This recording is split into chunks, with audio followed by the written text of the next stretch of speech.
hò rô kéo thuyền nhổ neo, vi vu bung lên cao, rô hò rô sóng reo rạt rào.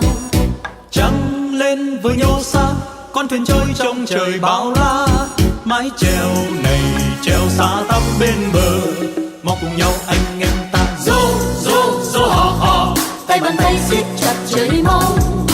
Sông sâu là sông sâu, sông này nuôi sống dân trài nghèo.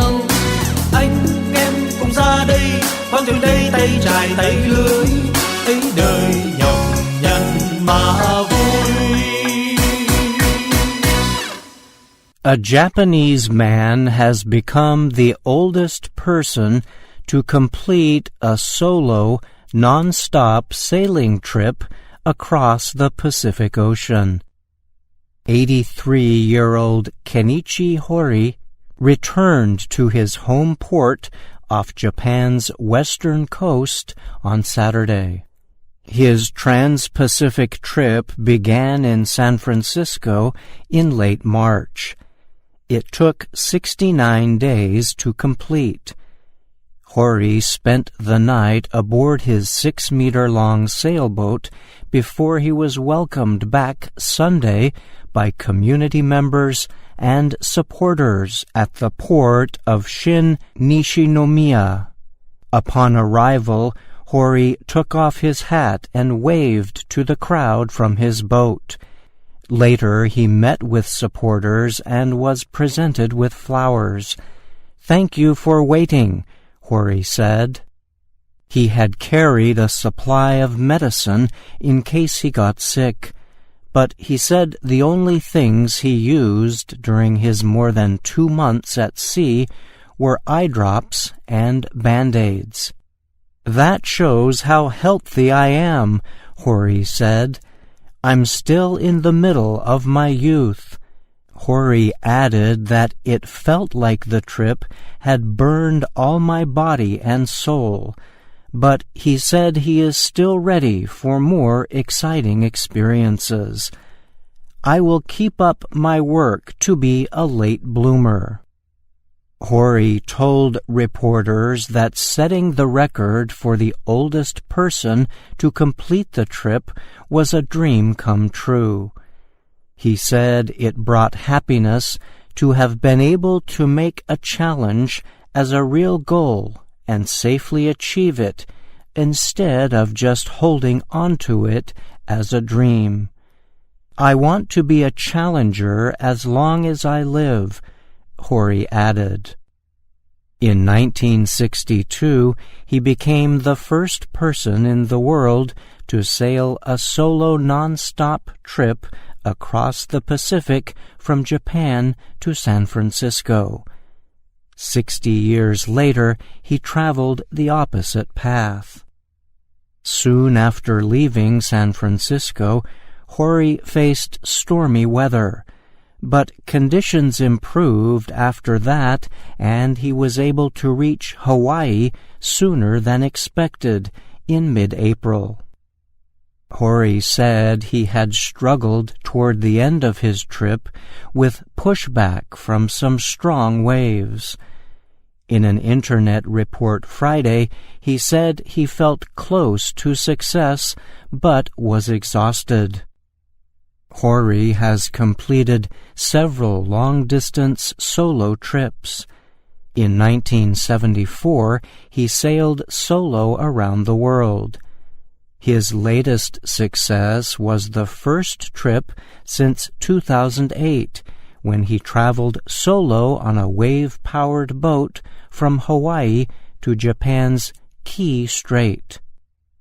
Despite sailing on his own, technology helped him keep in touch with family members and others throughout the trip. "I imagine my next voyage would be even more fun," he said. I'm Bryan Lynn.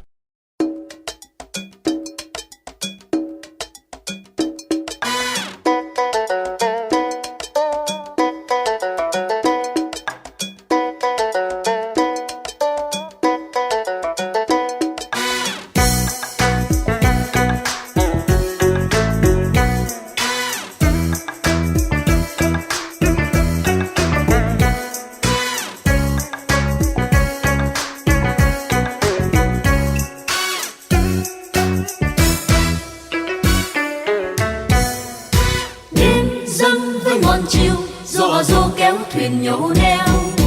Vi vu bùng lên cao, dô hà dô sóng reo rạt rào. Trăng lên với nhô xa, con thuyền trôi trong trời bão la. Mái chèo này chèo xa tắm bên bờ, mau cùng nhau anh em ta dô dô dô hò hò. Tay bàn tay siết chặt trời mong. Sông sâu là sông sâu, sông này nuôi sống dân trài nghèo. Anh em cùng ra đây, con thuyền đây tay trải tay lưới, ấy đời nhọc nhằn mà vui.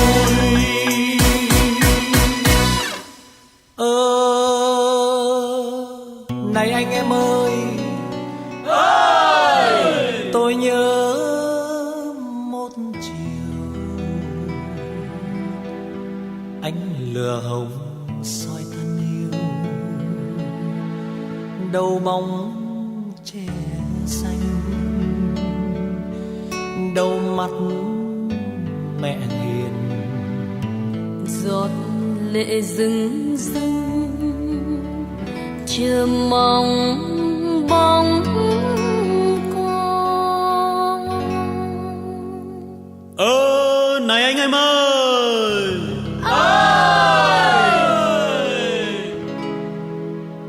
hương khói gia đình bát ngát trong câu mong chờ.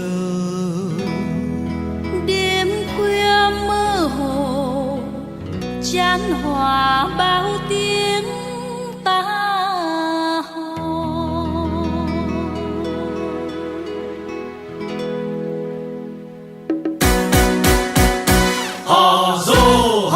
hò dô ta lặng lặng mà nghe hò dô ta. đêm nay thuyền ngược Trường Giang, cháu mai sống được lưới khoang cả đầy. Dô hò dô ta lặng lặng mà nghe hò dô ta. Lưới cung chụp ánh trăng vàng, mồ hôi tôi đổ xuống hàng bờ lâu. Dô hò dô ta lặng lặng mà nghe hò dô ta. Ơi ơi đời sống dân trài đến đến soi bóng sông dài mà ca. Dô hò dô ta lặng lặng mà nghe hò dô ta. Sông du đời gõ đênh đênh, Tiếng reo cơn gió bấp bềnh thuyền ta.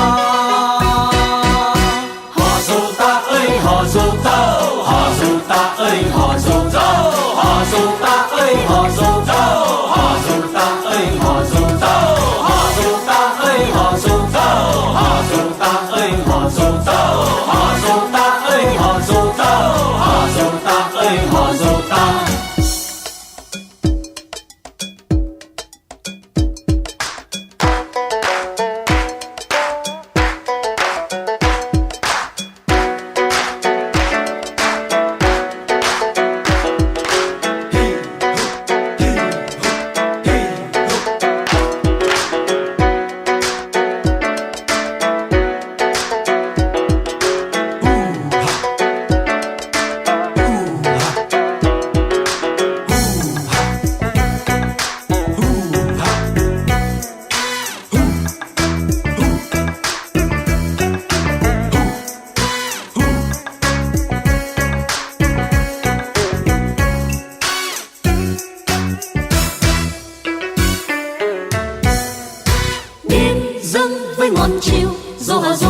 thuyền nhổ neo, vi vu buồm lên cao, dô hà dô sóng reo rạt rào.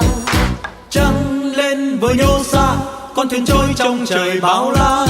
Mái chèo này chèo xa tắp bên bờ, mau cùng nhau anh em ta dô dô dô hò hò, tay bàn tay siết chặt trời mau. Sông sâu là sông sâu, sông này nuôi sống dân trài nghèo. anh em cùng ra đây, con thuyền đây tay trải tay lưới, ấy đời nhọc nhằn mà vui. Hò dô ta lặng lặng mà nghe ơi hò dô ta. Đêm nay thuyền ngược Trường Giang, cho mai sông được lưới quang cả đầy. Hò dô ta lặng lặng mà nghe ơi hò dô ta. Lưới vung chụp ánh trăng vàng, mồ hôi tôi đổ xuống hàng bờ lâu. Hò dô ta lặng lặng mà nghe ơi hò dô ta. Ơi ơi đời sống dân trải đêm đêm xoay bóng sông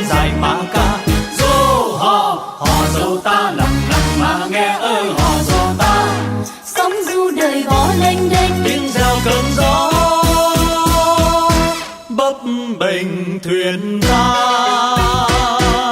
Dô hò dô ta lặng lặng mà nghe hò dô ta. Dô hò dô ta lặng lặng mà nghe hò dô ta. Dô hò dô ta lặng lặng mà nghe hò dô ta. Hò dô ta, dô ta, dô hò.